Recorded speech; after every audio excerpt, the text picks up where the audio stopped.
Today we're going to be making a stained glass window. It's an easy craft project that you can do with children of just about any age, and for this project you are going to need several materials. One of them is just a stained glass window template. I found one online and just printed it off. You will also need a pair of scissors, crayons, some cotton balls, and oil. You can use olive oil, but you can also use baby oil if that's what you have on hand. Either one works just fine. So the first thing you do is you take your template and you have to color it. So we would take our crayons and simply color in every little place where there's white, unless you would like to leave some white somewhere. As you can see, I'm taking some time to color in my border, and then I will color in the inside of it once the border is completely colored in.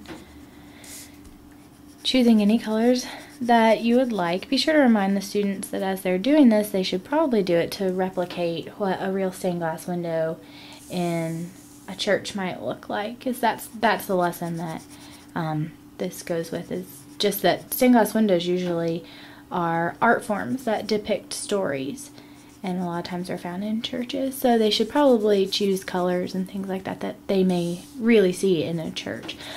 But they can really use almost any color, because most stained glass windows are just extremely colorful.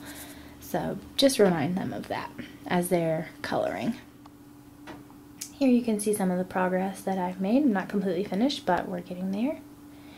And you can see that at first on the pattern it just kind of looked like a bunch of random lines, but now you can see there is a logical pattern to this window that we're making. So you may want to just remind students of that there are shapes in there, and it kind of takes a little bit of time to determine what those are.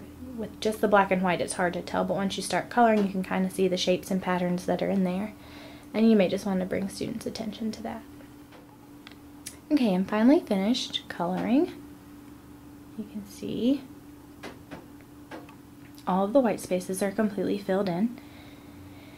Now the next step is to take a cotton ball and to put a little bit of olive oil on it. You don't want to get too much olive oil on it, and that's part of the reason I chose the olive oil. It kind of has a yellowy tint, so you're able to see, I'm not sure if you can tell in this light, but you can see a little bit about how much you've put on the cotton ball as opposed to baby oil that's clear, maybe a little bit more difficult to see.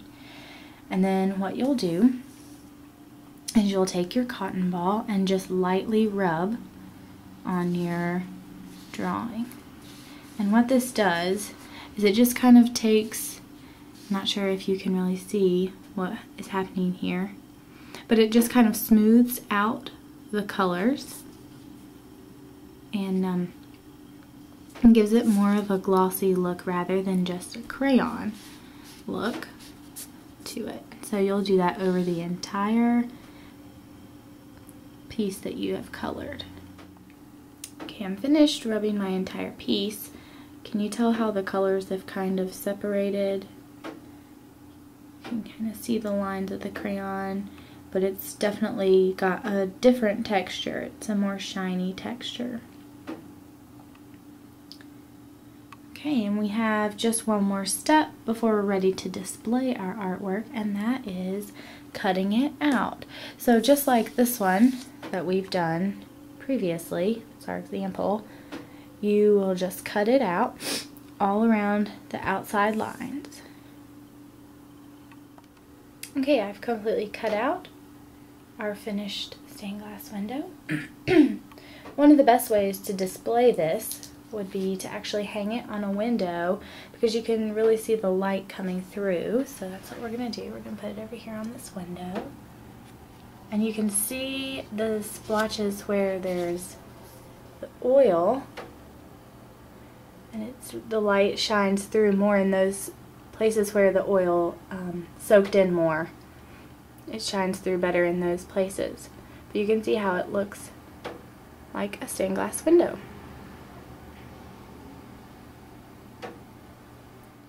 One other thing you're going to want to remind students of before they're completely finished is to make sure that they wash their hands. The oil from the cotton ball will get on their fingers, and it could get on their clothing, and that's kind of a difficult thing to get out. So before you're completely finished, once you've put away your crayons and the oil and the cotton balls, just make certain that the students wash their hands thoroughly, and that is how you make a stained glass window.